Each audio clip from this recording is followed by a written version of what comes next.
estarmos na casa do Senhor, reunidos na presença do Deus Todo-Poderoso, mercê do sangue de Jesus Cristo, que foi vertido na cruz do Calvário.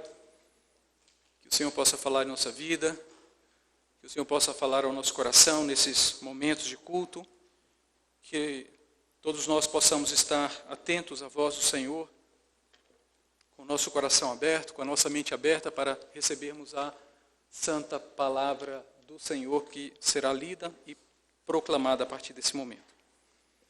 Primeiro texto, capítulo 5 de Mateus, versículos 31 e 32. Palavra do Senhor que diz: também foi dito, aquele que repudiar sua mulher, dê-lhe carta de divórcio. Eu, porém, vos digo, qualquer que repudiar sua mulher, exceto em caso de relações sexuais ilícitas, a expõe a tornar-se adúltera, e aquele que casar com a repudiada comete adultério. Segundo texto, Marcos capítulo 10, versículos de 1 a 12. Palavra do Senhor que diz: levantando-se Jesus, foi dali para o território da Judéia, além do Jordão, e outra vez as multidões se reuniram junto a ele, e, de novo, ele as ensinava segundo o seu costume. E, aproximando-se alguns fariseus, o experimentaram, perguntando-lhe: é lícito ao marido repudiar sua mulher? E ele lhes respondeu: que vos ordenou Moisés? E tornaram eles: Moisés permitiu lavrar carta de divórcio e repudiar. Mas Jesus lhes disse: por causa da dureza do vosso coração, ele vos deixou escrito esse mandamento. Porém, desde o princípio da criação, Deus os fez homem e mulher. Por isso deixará o homem a seu pai e a sua mãe e unir-se-á à sua mulher. E com sua mulher serão os dois uma só carne, de modo que já não são dois, mas uma só carne. Portanto, o que Deus ajuntou, não o separe o homem. Em casa, voltaram os discípulos a interrogá-lo sobre esse assunto. E ele lhes disse: quem repudiar sua mulher e casar com outra, comete adultério contra aquela.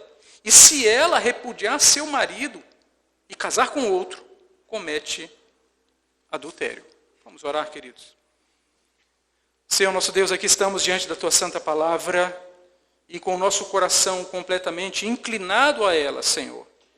E com a nossa mente totalmente devotada à sua palavra que estamos. E nos apresentamos a Ti pedindo que o Senhor nos fale, mercê de sua palavra. Que toda a palavra que for dita nesta noite por esse instrumento que sou, seja pela graça e misericórdia do Senhor em fidelidade às sagradas Escrituras. Que todos nós que aqui estamos possamos aprender de Ti a santa palavra e possamos sair daqui a praticá-la, assim como convém ao servo fazer. Eis assim, Senhor, a nossa oração sincera no nome de Jesus. Amém e amém. O título do sermão dessa noite é Jesus e o divórcio restrito. Jesus e o divórcio restrito. Queridos, nós estamos pregando a palavra do Senhor em lectio continua, ou seja, estamos pregando sequencialmente a palavra do Senhor no sermão da montanha, no sermão do monte. E aqui chegamos a um assunto difícil de tratar. Assim como no sermão anterior que falamos sobre o adultério, hoje falaremos sobre o outro assunto difícil de tratar: divórcio. Falar sobre adultério para a igreja, falar sobre divórcio para a igreja, não é algo que seja assim atrativo, mas é a palavra do Senhor. E nós não temos de forma nenhuma a liberdade de saltar para o próximo texto, para a próxima perícope, como se essa não existisse. Então estamos pregando em lectio continua, de forma sequencial, e assim como no sermão passado tratamos de um assunto difícil, adultério, hoje nós vamos tratar de um assunto difícil, divórcio. Porque não é aquilo que eu entendo ou que você entende acerca de adultério ou acerca do divórcio, mas é aquilo que o autor da lei entende. A interpretação não está sujeita, a interpretação bíblica não está sujeita a particulares ou a uma particular elucidação. nós estamos sujeitos, sim, à interpretação que vem exclusivamente pelo Espírito Santo, mercê da própria palavra. Amém? Ditas essas palavras exordiais, vamos ao texto. E eu pergunto, em primeiro lugar, para você, qual seria o objetivo das leis, de forma geral falando? O objetivo das leis é regular a vida em sociedade, visando estabelecer um regramento para dirimir conflitos entre as pessoas e para estabelecer uma convivência harmônica no seio da sociedade. É para isso que existem as leis. Se não fossem as leis, não haveria direitos garantidos e a vida seria um caos. A lei do mais forte se estabeleceria e assim os fracos seriam subjugados pelos mais fortes. Se não fossem as leis, os mais fortes estariam sempre a dominar os mais fracos. E nós voltaríamos à lei da selva. E não é assim que deve se proceder. Não para o ser humano que foi criado à imagem e à semelhança do Deus que traz harmonia a todas as coisas. Mas o assunto de hoje é deveras um assunto difícil. O divórcio. Para falar de divórcio, todavia, nos é necessário antes falarmos sobre o casamento. E o que seria, o que vem a ser o casamento? O casamento é uma instituição estabelecida por Deus, diga-se de passagem, é a primeira instituição estabelecida por Deus para o gênero humano, conforme o que está escrito em Gênesis, no capítulo de número 2, versículos 22 a 25, palavra que diz: "E a costela que o Senhor Deus tomara ao homem, transformou-a numa mulher, e lhe a trouxe. E disse o homem: essa afinal é osso dos meus ossos e carne da minha carne, chamar-se-á varoa, porquanto do varão foi tomada." É sem dúvida nenhuma a poesia mais bela que um homem já pôde escrever para uma mulher.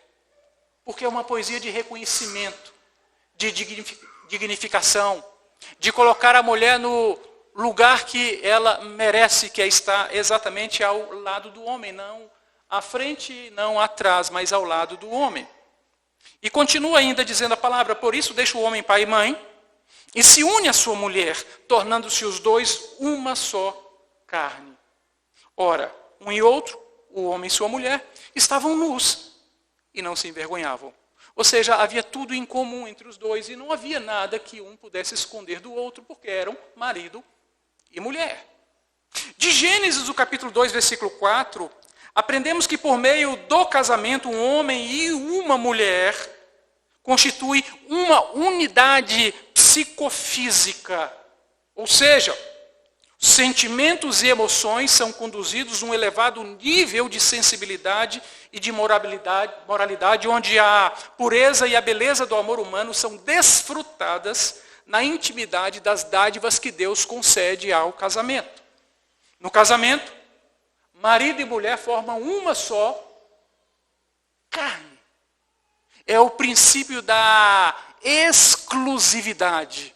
Apenas marido e mulher formam juntos uma mesma e única carne. Os princípios, os objetivos, a inclinação, todas as coisas procedem em função do casamento que une homem e mulher, nesse propósito estabelecido pelo próprio Deus. Amém? Até aqui. O plano de Deus para o casamento foi estabelecido para ocorrer num ambiente controlado e estável, para que houvesse a geração de filhos e, além disso, a criação desses filhos sob o ensino da palavra do Senhor e para o relacionamento de toda a família com Deus. E tudo, na realidade, corria muito perfeitamente no jardim do Éden, antes da queda. Mas, a partir da queda de nossos primeiros pais, Adão e Eva, a instituição divina do casamento foi terrivelmente abalada, passando a receber ataques sucessivos ao longo dos anos. O primeiro ataque ao casamento veio por Lameque. Lameque, filho de Caim, que se tornou um bígamo, foi o primeiro bígamo da história da humanidade. Está em Gênesis, no capítulo 4, versículo 19. Lameque tomou para si 2 esposas. O nome de uma era Ada e a outra se chamava Zilá. Ou seja, ele já quebrou o princípio de homem e mulher unidos formarem uma só carne. Aqui ele coloca uma terceira pessoa. O casamento passava a ser abalado, passava a ser atacado. O segundo ataque ao casamento está registrado em Gênesis, no capítulo 6, dos versículos de 1 a 3. Repare a palavra como diz. Como se foram multiplicando os homens na terra, e lhe nasceram filhas, e vendo os filhos de Deus, que as filhas dos homens eram formosas, tomaram para si mulheres, as que entre todas mais lhes agradaram. Então disse o Senhor: o meu espírito não agirá para sempre no homem, pois este é carnal, e os seus dias serão de 120 anos. O casamento era atacado de maneira feroz, de maneira atroz, e agora, em consequência disso, o Senhor agia, limitando o número de anos do homem sobre a terra. A longevidade do homem é bastante reduzida agora. Quando os nossos dois pais reformadores, Lutero e Calvino, observam esse texto bíblico, eles entendem que essa junção desses dois povos, os filhos dos homens com os filhos de Deus, ou os filhos de Deus com os filhos dos homens, se tratava na realidade da mistura de duas linhagens. Não era, como dizem alguns teólogos por aí, que era a união em casamento de anjos com mulheres. Não é isto. Na realidade, é a mistura de duas linhagens. A linhagem pura dos descendentes de Sete, filho de Adão e de Eva, com a linhagem impura dos descendentes de Caim. Aqui acontece o casamento misto, que foi tão reprovado pelo Senhor no passado, e nós já veremos a seguir. A lei de Moisés vai condenar definitivamente o casamento misto, e nos evangelhos vamos encontrar também exatamente assim o Senhor tratando. Vejamos, em primeiro lugar, o que está escrito em Deuteronômio, no capítulo de número 7, versículos 3 e 4. Deuteronômio, capítulo 7, versículos 3 e 4.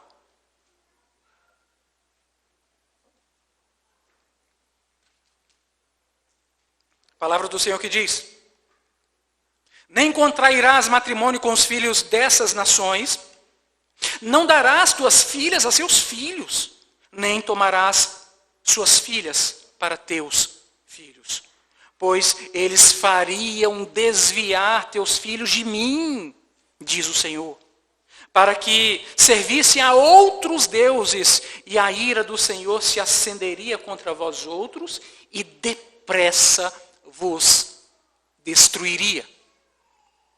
Segundo texto que eu queria tratar com vocês está em 1 de Paulo aos Coríntios, no capítulo 7, versículo 39. Agora o Novo Testamento tomando esse assunto do casamento misto. 1 Coríntios 7, versículo 39, a palavra que diz: a mulher está ligada enquanto vive o marido, contudo, se falecer o marido, fica livre para casar com quem quiser, mas somente no Senhor. O que Paulo estava dizendo? Que se a mulher cristã vier a perder seu marido, ela está livre, porque ele faleceu. Livre para se casar de novo, mas no Senhor, seja com outro filho de Deus, com outro cristão. Outro texto, 2 de Paulo aos Coríntios, capítulo 6, versículos 14 a 16. 2 aos Coríntios 6, 14 ao 16. Palavra que nos ensina: não vos ponhais em julgo desigual com os incrédulos, porquanto que sociedade pode haver entre a justiça e a injustiça, ou que comunhão da luz com as trevas, que harmonia entre Cristo e o maligno, ou que união do crente e o incrédulo, que ligação há entre o santuário de Deus e os ídolos? Porque nós somos santuários do Deus vivente, como ele próprio disse: habitarei e andarei entre eles, serei o seu Deus, e eles serão o meu povo. Então havia uma regra estabelecida: filhos de Deus deveriam se casar com filhos de Deus. Cristãos crédulos devem se casar com cristãos crédulos e não com incrédulos, não com outras pessoas. Porque isso evitaria uma série de consequências que essa união traz para o casamento. Porque se marido e mulher estão casados e um dos dois não é crente, perceba que um dos dois não se submete à autoridade da palavra do Senhor e nem à autoridade da igreja. Então, quando há um problema nesse casamento, a igreja não pode ser chamada para dirimir esse conflito, porque um dos dois não está sob a autoridade da palavra e sob a autoridade da igreja. Mas a palavra do Senhor estabelecia uma exceção para o casamento misto.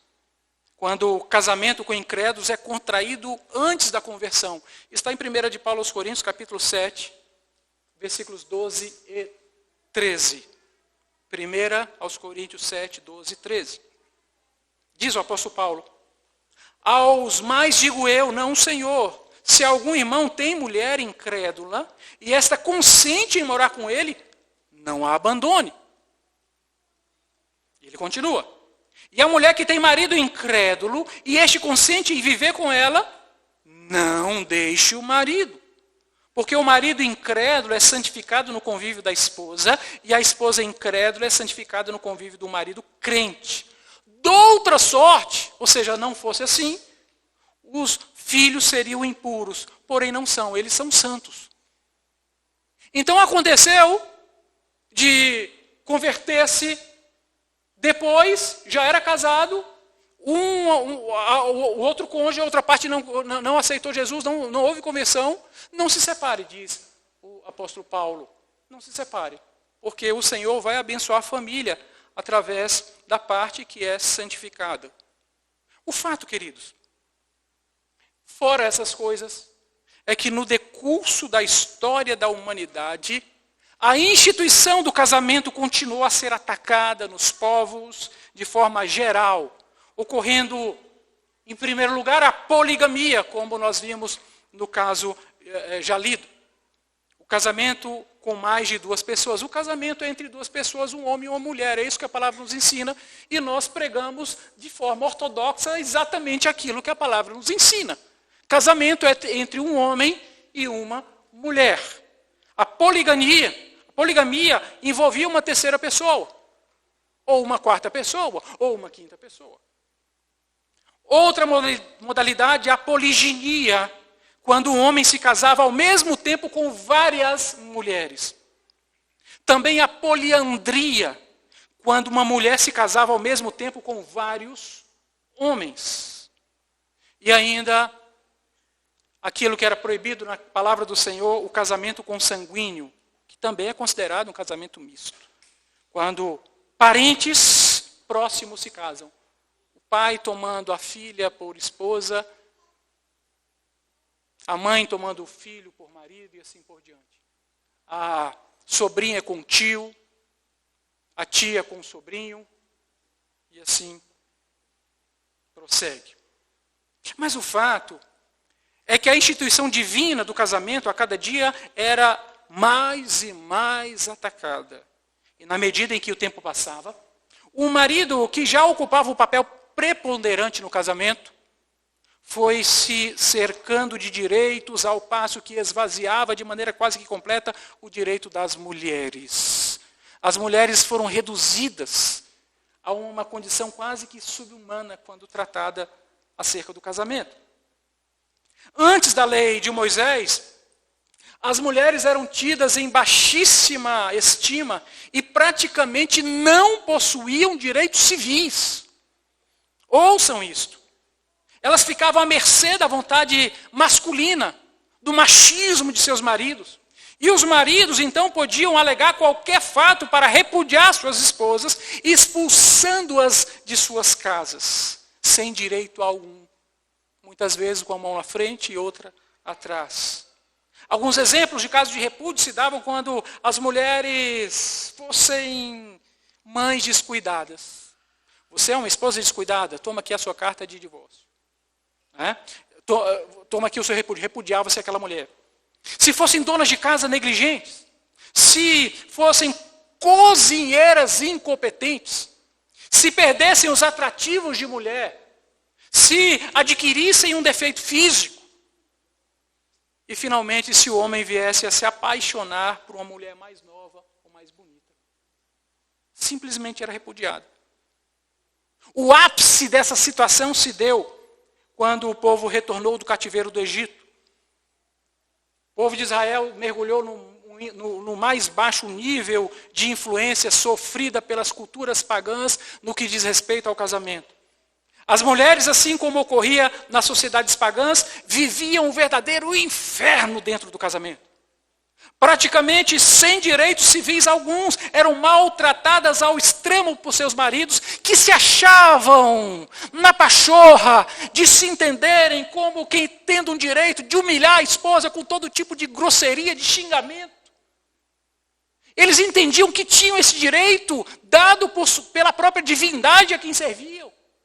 E o povo de Israel foi absorvendo esse tipo de tratamento, de comportamento, e passaram a tratar suas esposas da maneira mais vil possível. O modus vivendi daqueles povos pagãos eram então copiados agora pelo povo de Israel, pelos homens de Israel. E passaram a adotar todo tipo de motivo para divórcio e para repúdio de suas esposas. As mulheres eram expulsas de suas casas sem nada, sem direito algum, e eram lançadas na sarjeta. E é claro que as coisas não poderiam ficar assim. Foi quando o Senhor, lá do cume do Monte Sinai, entregou a lei para Moisés. Yahvé se manifesta agora, e ele vem regular os direitos civis, e nesse tocante, de forma particular, ele estabelece as regras para o divórcio, que ao mesmo tempo em que proibia esse tratamento vil que os maridos dispendiam às suas esposas, também reestabelecia a monogamia como padrão para o matrimônio. O Senhor estava dizendo, toda essa influência que vocês estão a sofrer do mundo lá fora, tem que parar. Por isso o Senhor vem regular essa questão da carta do divórcio. Porque antigamente bastava repudiar a mulher. Qualquer motivo era motivo. Vejamos o que diz Deuteronômio capítulo 24, versículos de 1 a 4. Deuteronômio capítulo 24, versículos de 1 a 4.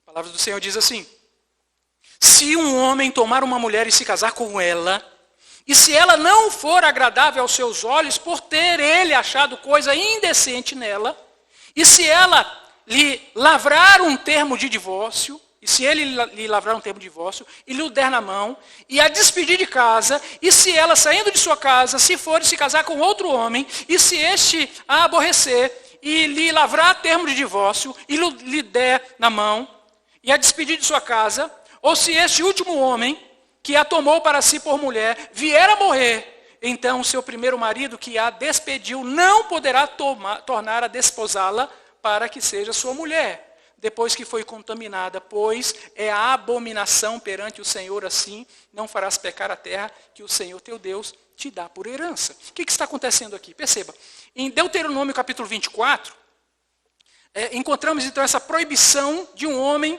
se casar novamente com a mesma mulher a quem ele já havia lhe concedido a carta do divórcio. E por quê? A questão é por quê. O divórcio, a partir de Deuteronômio 24, deveria ser tratado como algo muito sério em Israel, e não como algo corriqueiro e normal no meio do povo de Deus. Não. Divórcio é uma coisa séria. Porque está rompendo algo que é muito mais sério ainda, que é o casamento estabelecido pelo Senhor. Perceba que o casamento, a partir da lei de Moisés, não poderia mais ser tratado como uma aventurazinha qualquer, que se pode entrar e sair ao bel prazer em qualquer época, em qualquer tempo. Se não der certo, separa. Não é isso que o mundo ensina? E o Senhor vem dizer, não é assim. A carta de divórcio era algo permanente e colocava fim naquele casamento. E a lei do divórcio estabelecia as exceções para um homem repudiar a sua mulher. A esposa repudiada recebia a carta de divórcio que atestava o repúdio, ou seja, o motivo que ela foi repudiada. E dizia mais, que ela foi repudiada não foi por conta do adultério. Porque se houvesse adultério, o que acontecia segundo a lei de Moisés? A mulher deveria ser apedrejada, ou o homem adúltero deveria ser apedrejado até a morte. Então aqui está dizendo, é um outro motivo terrível, que não tem mais como conviver. Então dá-se a carta de divórcio.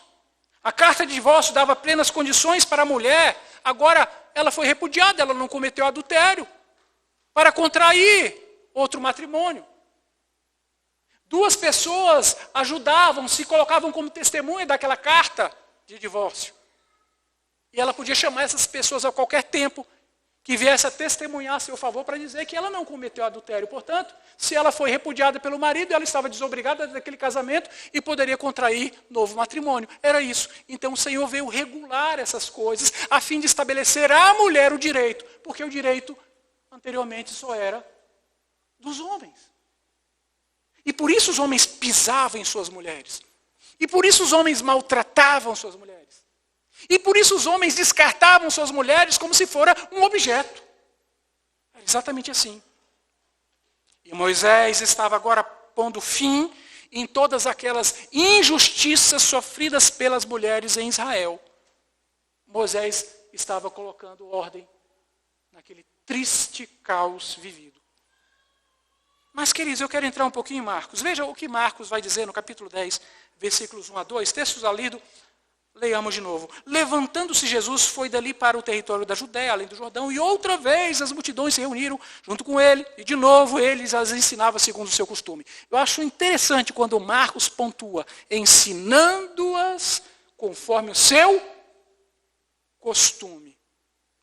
Quando nós exercemos o ensino na casa do Senhor, exercemos de acordo com o costume de Jesus, e não de acordo com o meu costume, com aquilo que eu entendo, que eu compreendo, ou que outrem o faça. Ensinamos segundo o costume de Jesus. E no versículo 2 vai dizer, e aproximando-se alguns fariseus, o experimentaram, perguntando-lhe, é lícito ao marido repudiar sua mulher? Olha só, queridos, a primeira coisa que o versículo 2 ressalta, é que os fariseus estavam experimentando Jesus. Submetendo Jesus a um teste. E eu pergunto para vocês, isso era bom ou era ruim? Submeter Jesus a um teste era bom ou era ruim? Ora, era muito bom. Porque naquela época era muito comum que falsos cristos se apresentassem, enganando as pessoas. E por isso era dever dos religiosos da época, qual fosse a sua matiz, sendo fariseus, saduceus, escribas, sacerdotes, doutores da lei, etc., testarem todo aquele que se apresentasse como sendo Cristo. E assim, eles experimentam Jesus. E quanto mais Jesus fosse testado, mais segurança aconteceria para nós, porque quanto mais testado, mais aprovado ele seria, e os seus seguidores e nós, seguidores de hoje, mais garantia teríamos e temos. Jesus era testado de todas as formas possíveis, com todos os ardis. E a boa notícia era que cada vez que Jesus Cristo era testado, ele era aprovado. Mas qual era o teste da ocasião? Qual cilada colocaram à frente de Jesus, utilizando-se do assunto divórcio, para que Jesus caísse, para que Jesus tropeçasse? Perceba, Jesus estava sendo tentado quanto ao seu entendimento sobre o divórcio e sobre o repúdio. Vocês se lembram do estado caótico do casamento antes da lei de Moisés, que eu acabei de falar? O homem repudiava a mulher, mandava embora por qualquer coisa e não dava carta de divórcio. Depois Moisés vem regular, você vai despedir a sua esposa, vai mandar embora, conceda carta de divórcio. Dentro daquelas condições, se fosse encontrado aquela condição de exigibilidade única, que vamos tratar daqui a pouquinho ainda mais. Pois é, aquele mesmo estado caótico voltou a acontecer nos dias de Jesus. O que acontecia antes de Moisés, acontecia agora nos dias de Jesus. E o pior, eles se valiam da lei de Moisés, que veio para proteger as mulheres, para se insuflarem contra as mulheres em Israel. E claro, Jesus não poderia concordar com aquilo. A dificuldade da interpretação da lei do divórcio estava na expressão que diz, se um homem tomar uma mulher e se casar com ela, e se ela não for agradável aos seus olhos, por ele ter achado coisa indecente nela. Aí que está. Que coisa indecente é essa? Será que era qualquer coisa? Será que não? O que o Senhor, o Todo-Poderoso, o que Yahvé estava dizendo por meio de Moisés, era que a tal expressão, se ela não for agradável aos seus olhos, por ter ele achado coisa indecente nela. O que isso significa? O que isso quer dizer para mim, para você, naquele tempo? O que o Senhor quer dizer para nós nos dias de hoje? Os homens, de forma geral, entendiam na época de Jesus que qualquer motivo se enquadrava em Deuteronômio 24:1. Eu acho que havia até uma ameaça dentro de casa. Olha, cuidado, mulher, com o Deuteronômio 24:1, que eu mando você embora. Te dou uma carta de divórcio e mando você embora sem direito nenhum. Basta que eu lhe conceda o quê? A carta de divórcio. Que eu vou estar cumprindo a lei de Moisés. Cuidado com Deuteronômio 24:1. Mais uma vez, o direito das mulheres estava sendo violentado, vilipendiado. Mais uma vez. Mas vocês percebem o teste que estavam a impor a Jesus Cristo? Mas as coisas não param por aí, haviam de se complicar ainda mais. Jesus estava sendo testado pelos fariseus, porque queriam enquadrá-lo numa das duas principais escolas de interpretação rabínica de sua época. A Bet Shammai e a Bet Hillel. Bet, casa. Shammai é o nome de um rabino, Hillel é o nome de outro rabino. Bet Shammai e Bet Hillel. A Bet Hillel, Shammai e Hillel eram rabinos que possuíam muitas divergências acerca de diversos assuntos da interpretação da Torá, ou seja, da lei de Moisés. E um desses conflitos era a lei do divórcio. A Bet Shammai, a casa do rabino Shammai, era tido como extremamente conservadora. E adotava uma linha rigorosa de interpretação. Shammai ensinava que Deuteronômio 24:1 estabelecia como uma única base para o divórcio uma gravíssima ofensa matrimonial, evidentemente indecente. Então, para Shammai, era o adultério. Mas você percebe que o próprio Shammai, que era tido como o mais conservador, ele estava fazendo um arranjo na lei. Porque se fosse adultério, não era divórcio, era apedrejamento até a morte. Então ele torceu a lei para tornar a lei um pouco mais palatável. Então, se houver adultério, o que se faz? Carta de divórcio. E ele era o conservador. A Bet Hillel, a casa do rabino Hillel, era liberal e adotava um ponto de vista muito mais brando para a interpretação da lei. Hillel ensinava que era lícito ao homem repudiar sua esposa por qualquer motivo. A coisa indecente que para Shammai era o adultério, porque ele torceu a lei, a coisa indecente para Hillel era qualquer oportunidade que fosse. O divórcio então estava permitido. Se as mulheres fossem descuidadas, mães de casa negligentes, cozinheiras incompetentes, se perdessem os atrativos de mulher, se adquirisse um defeito físico, ou mesmo se o homem viesse a se apaixonar por outra mulher, ou seja, minha esposa é feia, então eu tenho o direito de me divorciar, te dou carta de divórcio e te despeço. Assim. Simplesmente agiam dessa maneira. Será que Jesus concordaria com isso?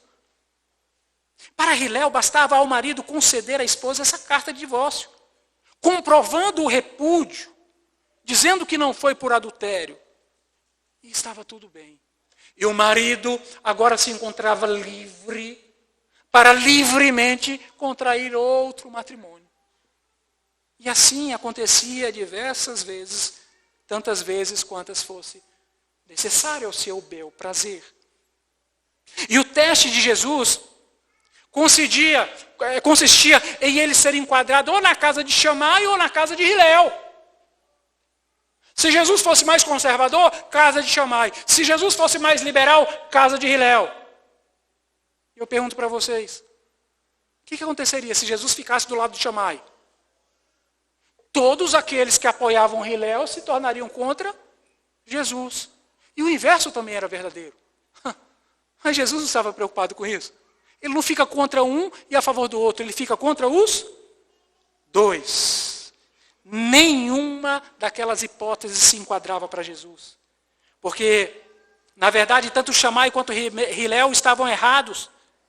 E ele vai dizer, o divórcio não deve ser consoante o que vocês estabelecerem em seus corações caídos, ou de acordo com a interpretação falaciosa de suas mentes, mas segundo o ensino estabelecido pela palavra do Senhor, do Deus Todo-Poderoso. Divórcio, queridos, vamos um pouquinho do grego. A palavra divórcio do grego é apostasion. Te lembra de alguma coisa? Qual é a pior coisa que pode acontecer na vida de um servo de Deus? Apostasia. Que nós entendemos que os verdadeiros eleitos não farão, porque o Espírito Santo os conservará no dia do Senhor. Apostasion é o divórcio, significa cortar. Divórcio é cortar, é remover, é retirar aquilo que não devia ser retirado porque já faz parte do mesmo. Os dois são uma carne só, e o divórcio faz o quê? Corta aquela carne. Essa é a ideia do apostasion, é cortar algo que está sendo cortado, que está sendo completamente adulterado pelo corte, por ser removido de maneira abrupta, de maneira grosseira. Divórcio é o termo para o ato legal de remover as obrigações de um pacto de casamento. Eu falei aqui no domingo passado que o casamento não é um contrato. Vocês se lembram? Porque um contrato estabelece direitos e obrigações e também as cláusulas de quebra de contrato e até de rompimento desse contrato. Casamento não é um contrato. Casamento é um pacto. É uma aliança, é inquebrável. Se você pegar a sua aliança e você olhar para a sua aliança, você vai ver que ela não tem nem começo nem fim. Não tem. Porque depois que a aliança é estabelecida, ela é única, indissolúvel. Ela é perfeita. É um círculo perfeito. Não tem como você estabelecer o começo e o fim. Os dois se jungiram de tal maneira, se locupletaram de tal maneira que são um só. Então vem o apostasion, o divórcio, e vai separar aquilo que não era para ser separado. Porque aquilo que Deus juntou não separe o homem. Perceba. Então, o apostasion era esse termo para a quebra dessa aliança. E o homem, como cônjuge superior, naquela mentalidade, tinha o direito de lavrar a carta de divórcio. Aí, queridos, será que é isso mesmo? Vejamos lá em Marcos capítulo 10, versículos 3 a 6. Marcos capítulo 10, versículos 3 a 6.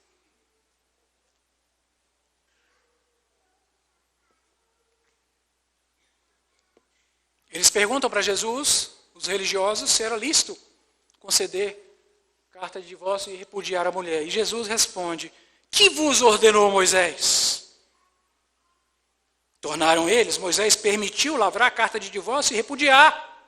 Mas Jesus lhes disse, por causa da dureza do vosso coração, ele vos deixou escrito esse mandamento. Porém, desde o princípio da criação, Deus os fez homem e mulher. O que Jesus está dizendo? No princípio não era assim. Como era no princípio? Jesus os faz enxergar lá no princípio, retornar ao jardim das delícias, ao Éden, para mostrar como era. Por isso Jesus faz essa contrapergunta, que vos ordenou Moisés? Jesus vai direto ao centro da questão, ao se referir ao mandamento por duas vezes, está no versículo 3 e no versículo 5. Jesus mostra seu compromisso com a vontade de Deus, e não com a interpretação fosse de Shammai, fosse de Hilel. É interessante, a Bíblia diz que um abismo chama outro abismo, não é verdade? Essa forma de pensamento dos judeus não para por aí. Quase 200 anos depois dessa controvérsia, vem o Rabino Akiva e vai dizer, se você encontrar uma mulher mais bonita, você pode largar sua esposa. Percebem, gente, como essas tradições vão se pegando, vão se amoldando e vão fazendo parte da sociedade? E percebe também que nós estamos inseridos nessa sociedade. Nós não nos apresentamos no mundo, no nosso dia de trabalho, lá no nosso setor. Depois entramos no espaçonave e vamos para o planeta Jesus. Não, nós vivemos aqui, nós habitamos aqui. Estamos sujeitos à influência do mundo. E nós precisamos conhecer as armadilhas do mundo para não cairmos nelas. Louvado seja o Senhor. Seus oponentes, entretanto, replicavam: mas se Moisés permitiu, é lícito. Os fariseus queriam mais uma vez ressaltar o direito dos maridos em detrimento ao direito das esposas. Era muito mais fácil para eles. Jesus deixava muito claro que a razão da lei do divórcio era a dureza do coração dos maridos. Jesus estava falando para os homens aqui. Fosse no tempo anterior à legislação do Sinai, ou fosse nos tempos de Jesus, os homens queriam aviltar o direito das mulheres. E a carta de divórcio protegia as mulheres. Vejamos o versículo 7. Por isso deixará o homem a seu pai e sua mãe, unir-se à sua mulher, e com a sua mulher serão os dois uma só carne, de modo que já não são dois, mas uma só carne. Jesus repete. Portanto, o que Deus ajuntou, não separe o homem. Ele está dizendo o apostasion. O divórcio é por causa da dureza do coração. Não foi assim desde o princípio. Desde o princípio, o Senhor estabeleceu o casamento como algo indissolúvel. Pegue uma cola tenaz. Tenaz, porque a palavra significa a dureza. A condição daquilo que é duro, que não arreda, que não solta. E passe em 2 folhas de papel ofício. Une essas 2 folhas. Deixa lá alguns dias. Depois tenta tirar uma folha da outra.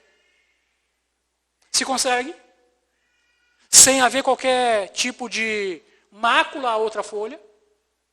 Não. Aquilo que Deus uniu, não separe o homem. Para Deus, o casamento é algo tão profundo que representa a própria união dele com a sua igreja. Perceba, queridos, que a resposta de Jesus vai exatamente nesse sentido. Voltarmos ao princípio.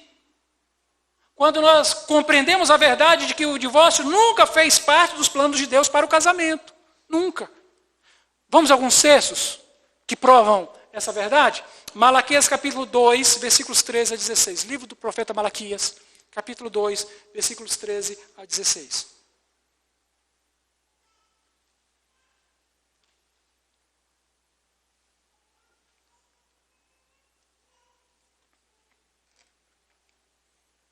O Senhor diz através do profeta: ainda fazeis isto, cobris o altar do Senhor de lágrimas, de choro e de gemidos, de sorte que ele já não olha para a oferta, nem a aceita com o prazer da vossa mão. E perguntais, por quê? Porque o Senhor foi testemunha da aliança entre ti e a mulher da tua mocidade com a qual tu foste desleal. E eu quero frisar essa palavra desleal. Guarde aí. Vamos voltar a ela daqui a pouco. Sendo ela a tua companheira e a mulher da tua aliança. Não fez o Senhor um, mesmo que havendo nele um pouco de espírito? Por que somente um? Ele buscava a descendência que prometera, portanto, cuidai de vós mesmos, e ninguém seja infiel para com a mulher da sua mocidade. Porque o Senhor, Deus de Israel, diz que odeia o repúdio. E também aquele que cobre de violência as suas vestes, diz o Senhor dos Exércitos, portanto, cuidai de vós mesmos e não sejais infiéis. Para Yahvé, para o Deus Todo-Poderoso, quando o homem rompe essa aliança com sua esposa, ele está sendo desleal. O Senhor está dizendo, você se esqueceu do dia que você se apresentou diante de mim, que sua esposa era nova, era bonita, não? Agora que ela já está um pouco mais envelhecida, agora você não quer mais. Isso é deslealdade. Veja a forma como você está tratando a sua esposa. Veja a sua grosseria. Veja a forma rude. As palavras que você usa. Isso é deslealdade, sabe por quê? Porque no dia que você se apresentou a mim, você tratava ela como a sua florzinha, como a sua queridíssima. Você a chamava de meu bem, de meu amor, de minha preciosidade. E agora você trata como? Você está sendo desleal, e essa sua deslealdade está enchendo o meu altar de lágrimas. Uau! O Senhor está preocupado com o meu casamento. O Senhor está preocupado com o seu casamento. E a resposta é sim. O Senhor está preocupado com a forma que eu falo com minha esposa. O Senhor está preocupado com a forma que eu me dirijo ao meu marido. Sim. O Senhor vê toda a grosseria. O Senhor vê todas as palavras de insulto. O Senhor vê todas as vezes que você deixa de ofertar amor. O Senhor vê. E você está cobrindo o altar do Senhor de lágrimas. Gente, isso é tão profundo e tão sério que nós precisamos parar e mudar. Segundo texto está em Isaías capítulo 50, versículo 1. Isaías 50, versículo 1. Assim diz o Senhor: onde está a carta de divórcio de vossa mãe, pela qual a repudiei? Ou quem é o meu credor a quem eu vos tenha vendido? Eis que, por causa das vossas iniquidades, é que fostes vendidos, e por causa das vossas transgressões, vossa mãe foi repudiada. Ou seja, quem deu motivo nunca é Yahvé, nunca é o Senhor, é o outro. Aqui é Israel. Israel era a esposa de Yahvé. No Novo Testamento a linguagem também é de matrimônio. A igreja é a noiva de Jesus. Linguagem de matrimônio, de unidade. Os dois se unem, se tornam um. Jesus com a igreja, Yahvé com Israel. Somos, nós e o Senhor somos um. É indissolúvel essa união. Outro, Oséias capítulo 3, versículo 1. E esse texto é por demais interessante. Oséias capítulo 3, versículo 1. Disse-me o Senhor: vai outra vez. Ama uma mulher amada de seu amigo e adúltera. Como o Senhor ama os filhos de Israel, embora eles olhem para outros deuses e amem bolos de passas. Havia um relacionamento entre o profeta Oséias e sua esposa Gomer, adúltera. Uma prostituta com quem ele resolve se casar. O amor era tão grande, mas tão grande de Oséias para com Gomer, que mesmo ela sendo da forma que era, ele não conseguia deixar de amá-la. E nesse sociodrama em que o profeta ama essa mulher adúltera, de maneira que ele vai atrás dela 1, 2, 3 vezes, assim o Senhor também vai atrás de Israel, que está encantado com os outros deuses e com os bolos de passas, ou seja, era o culto aos deuses pagãos. Nesses dois casos, tanto de Gomer para com Oséias e de Israel para com Deus, houve adultério, e o Senhor passa por cima do adultério. Oséias passa por cima do adultério de Gomer, o Senhor passa por cima do adultério de Israel, e volta e perdoa, há perdão nos dois casos. A vontade do Senhor não era pelo adultério, pelo divórcio. O divórcio transcorria em virtude da dureza do coração.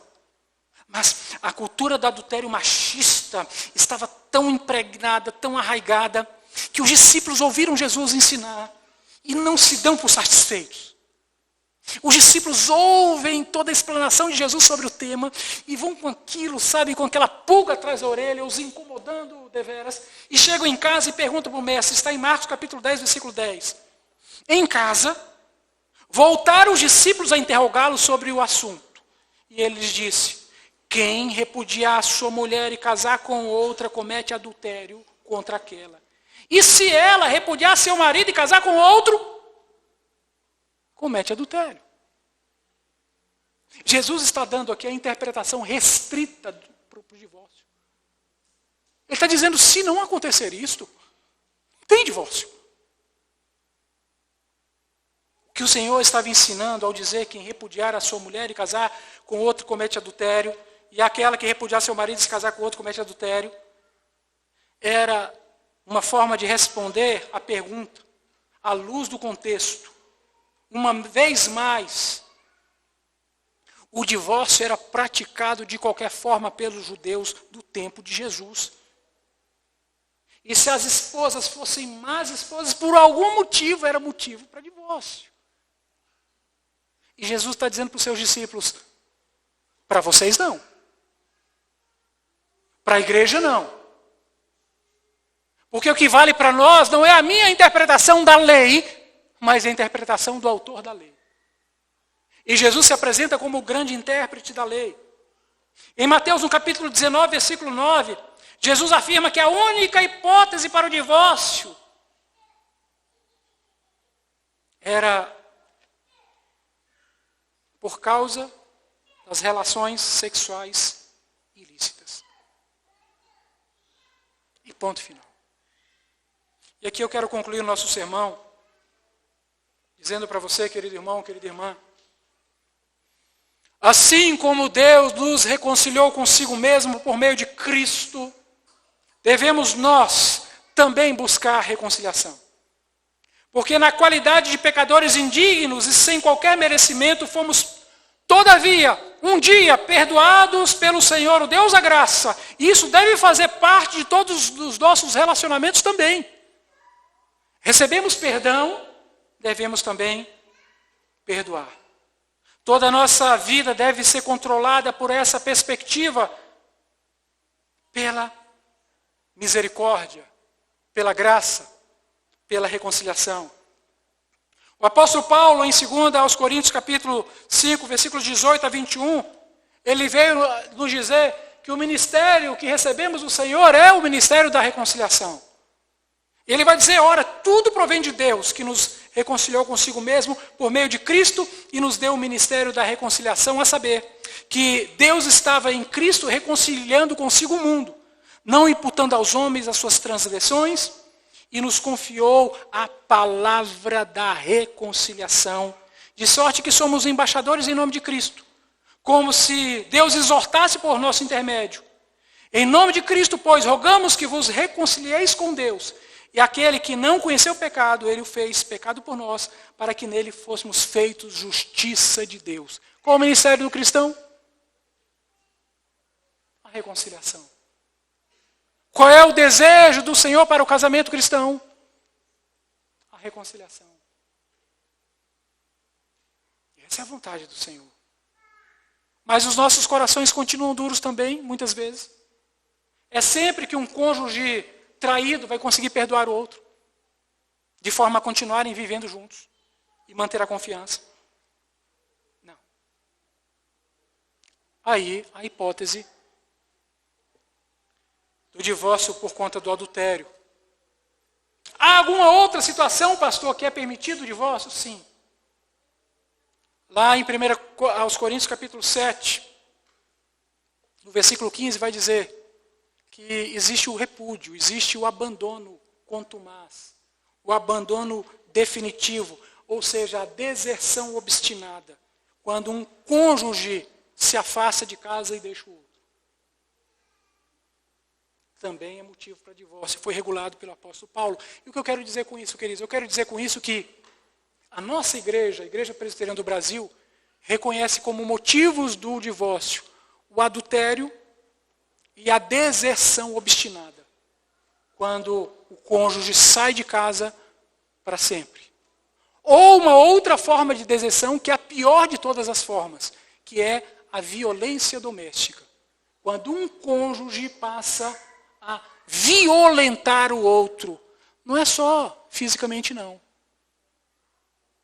Muitas vezes as palavras doem mais do que a atitude. Então, queridos, é um tipo de abandono terrível, a violência. E eu falo de um para o outro porque eu já conheci casais e já tive essa experiência de tratar de casais que era a mulher que agrediu o marido. Claro que é um número muito menor de casos. Mas essa mútua agressão, onde já não se escolhem nem palavras para conversar, as palavras são as piores possíveis, que não deveriam jamais estar na boca de um crente. E essas palavras são utilizadas para ofender o cônjuge, aquele que lá atrás você jurou lealdade e fidelidade, inclusive no tratamento. Agora você ofende da maneira mais vil, mais perversa de todas, e você se vale da sua condição.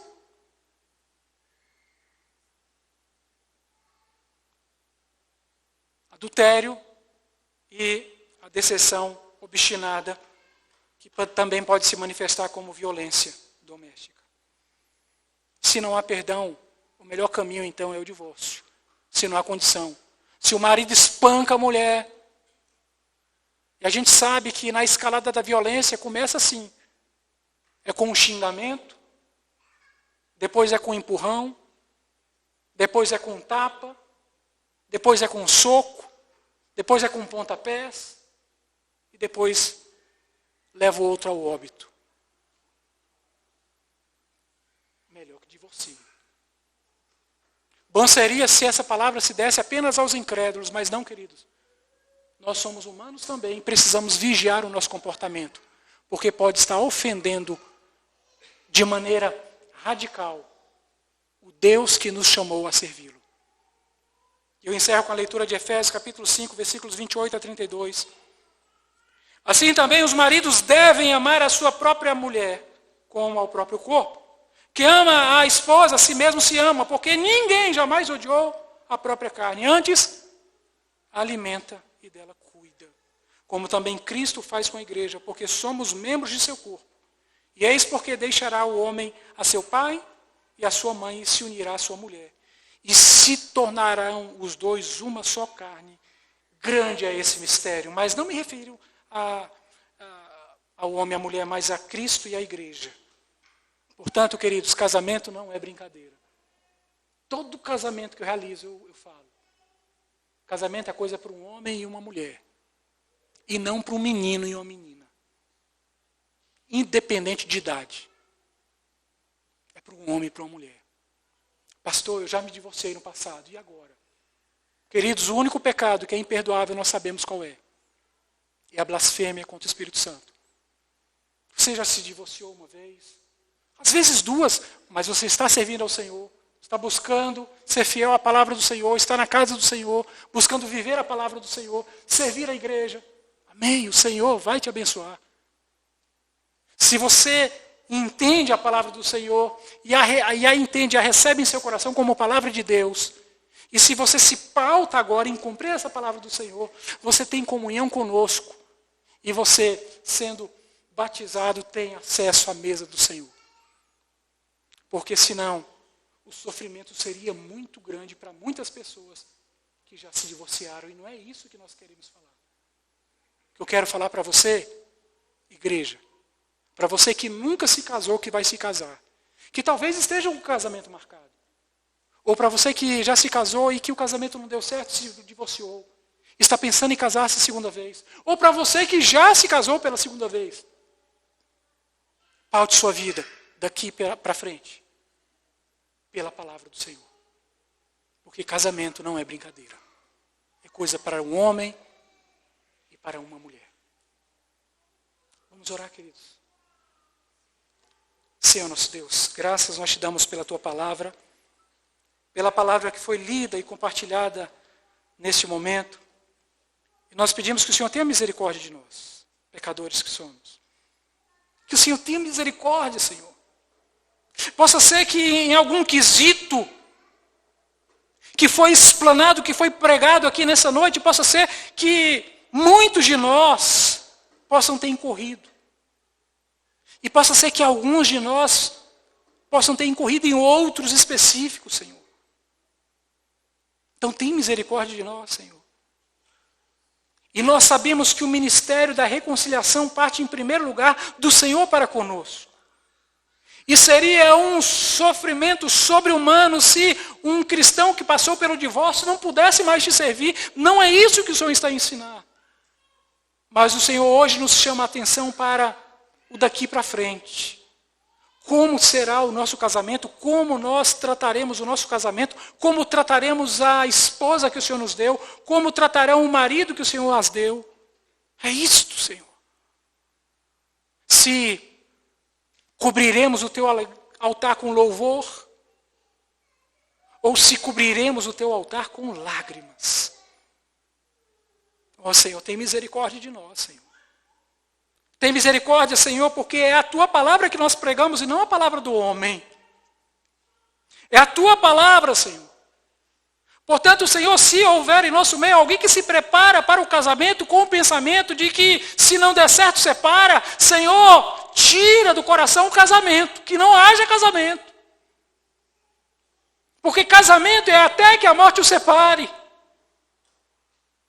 Se alguém está aqui com esse tipo de pensamento, Senhor, no nome de Jesus, trata do coração e ministra a sua palavra. E se alguém incorreu em algum tipo de erro quanto ao casamento e praticou o apostasion, o divórcio lá atrás, Senhor, que o teu perdão os alcance e que doravante, no novo casamento, sejam fiéis, sejam leais à tua palavra. Porque do contrário, o sofrimento seria sobremodo terrível. Então, Senhor, que tu possas continuar falando à tua igreja a verdadeira palavra. E não aquilo que nós gostaríamos de ouvir. Mas aquilo que nos é necessário ouvirmos. Assim nós pedimos, Senhor, suplicando, suplicantes que somos. No nome precioso de Jesus. Amém.